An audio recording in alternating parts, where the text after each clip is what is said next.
ikagira umuryango ikaduha guteka iteka nayo cyubahiro cy'Imana twakira umuvyeyi umwana w'Imana umukozi w'Imana umukunzi wacu mama wowe.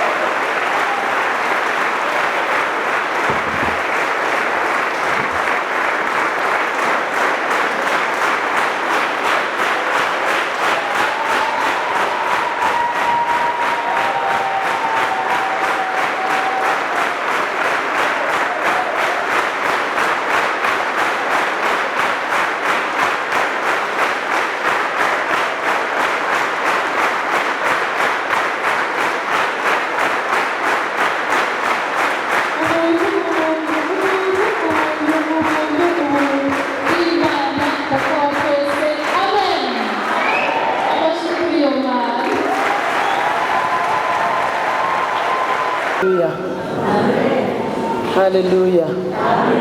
Bafise amaboko baje bayazanye. Haleluya. Haleluya.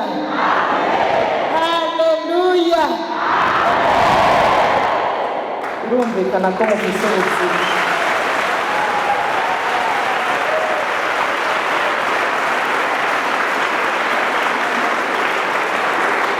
Imana yacu se umwami wacu Yesu Kristo iragahezagirwa. Iragahezagirwa kuko ikora byose neza. Iragahezagirwa kuko nongeye kugaruka hano.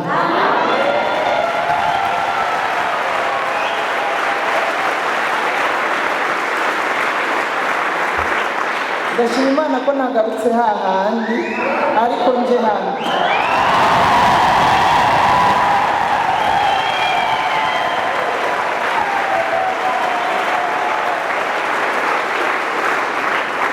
Amajambo make nageze i Rehoboti.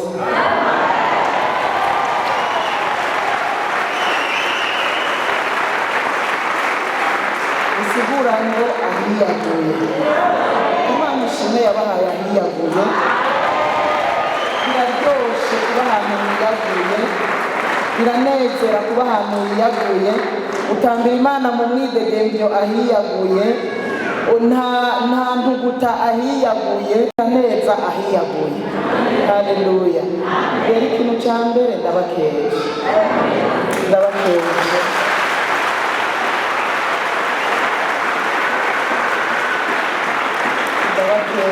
kubona Imana yarabazanye hano nyene hagutse uko nyene hagutse n'ubuntu Imana yabagiriye kandi numva nezeranwe namwe.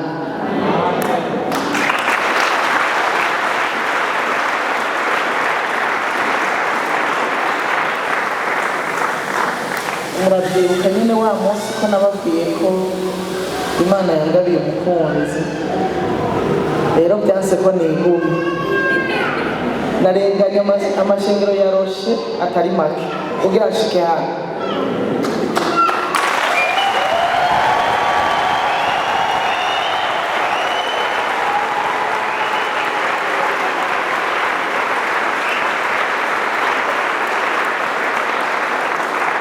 Nari numva nyene uyu munsi naho nogenda muri ayo mashengero ntotwenga.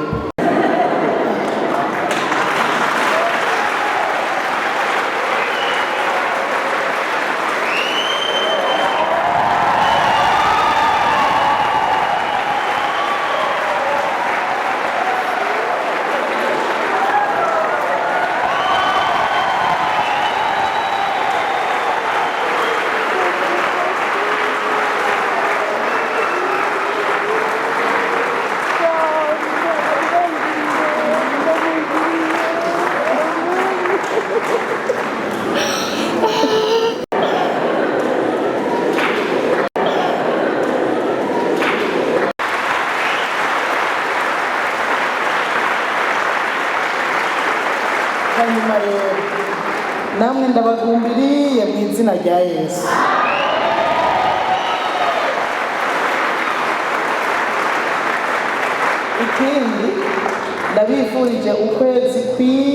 kwa Nyakanga.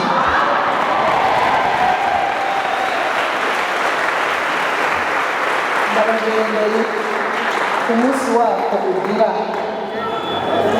gatatu.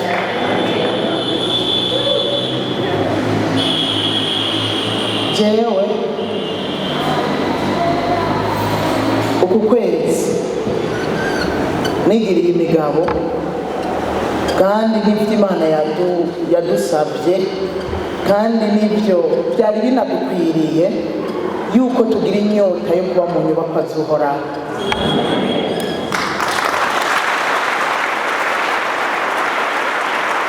Kuko kubera ukwezi ko kugira inyota yo kuba mu ngoro y'Imana. Nuze wicare muhira ngo utuze utagiye mu ngoro y'Imana, uzobe mu nyubako z'Uhoraho. Umwanditsi wa Zaburi ya 84 aravuga ngo ubugingo bwanje burifuza cyane, mbere buciwe intege no kwifuza kuba mu ngoro y'Uhoraho. Haleluya. Arongera aravuga ngo harahiriwe abantu baba mu ngoro yawe bakaba bagushima ubudasiba.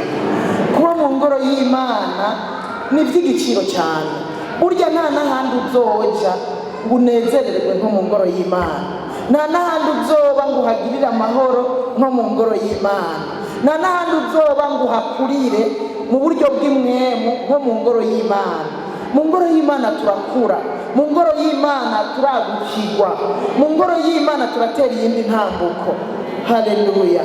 Mu ngoro y'Imana turunguka iby'imwemu, ariko kandi tukisanga ibyo by'imwemu byatuzaniye n'iby'umubiri. Haleluya. Mu ngoro y'Imana tuhakura inyishu y'ibibazo byacu. Mu ngoro y'Imana imitima iraharuhukira ikaba mwituze. Rero ndakwifurije kuzoba mu ngoro y'Uhoraho.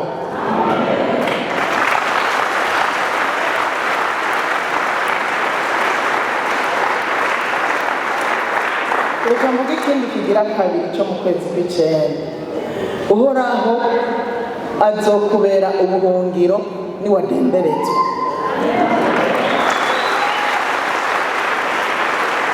Reka nsubiremo. Uhoraho azokubera ubuhungiro niwadenderezwa. Uhoraho azokubera ubuhungiro mu bihe by'amagorwa.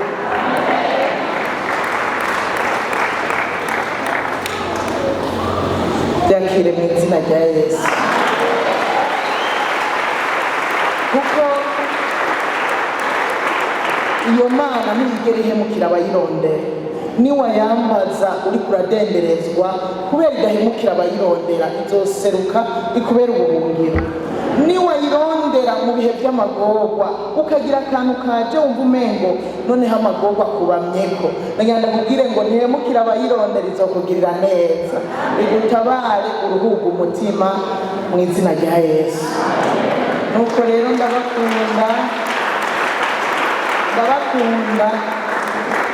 ndabakunda biciye muri uyu.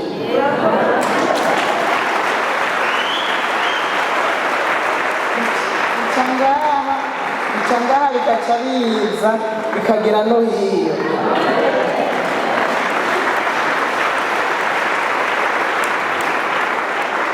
Ikasozere mvuga ko uno munsi naje mfise inyota yo kumwumviriza. Namubwiye nti jewe nshaka kuza kwicara ndakumviriza, kandi kubera hajya ntariko ndakubona, jewe burya hageze kuvuga cyanza kwicara hajya.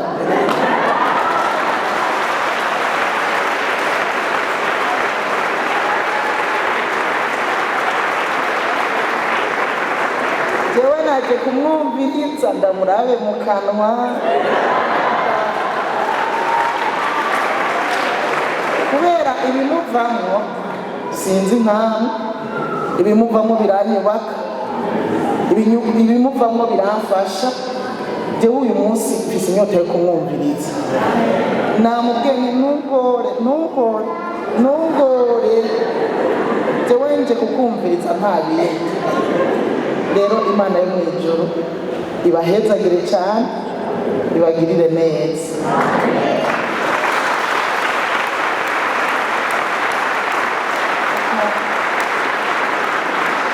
Basigire umugani abarundi baciye uvuga ngo agafuni kabagara ubumwe.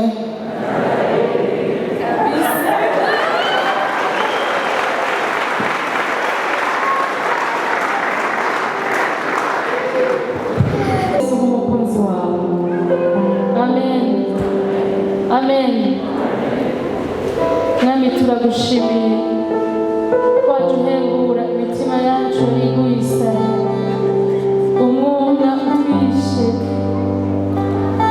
twumangamiwe twarakangiwemo urukundo turagutwanywa natwe twanga abandi maze uraza uradukunda uduhembuza urukundo rwawe utubera umugenzi mwiza utubera inshuti ikomeye. Turakunezerewe kuri uyu mutaga Mwami Yesu Kristo ushobora kugumbira umuntu ukamumara imbeho ukamumara ubwoba ukamumara ubunyakamwe ukamumara ububabare ukamuha icuri ukamanura icyubahiro cyawe ngo ubane nawe ugaca bugufi ubane uri hasi. Turakubashe Mwami turagushizeho.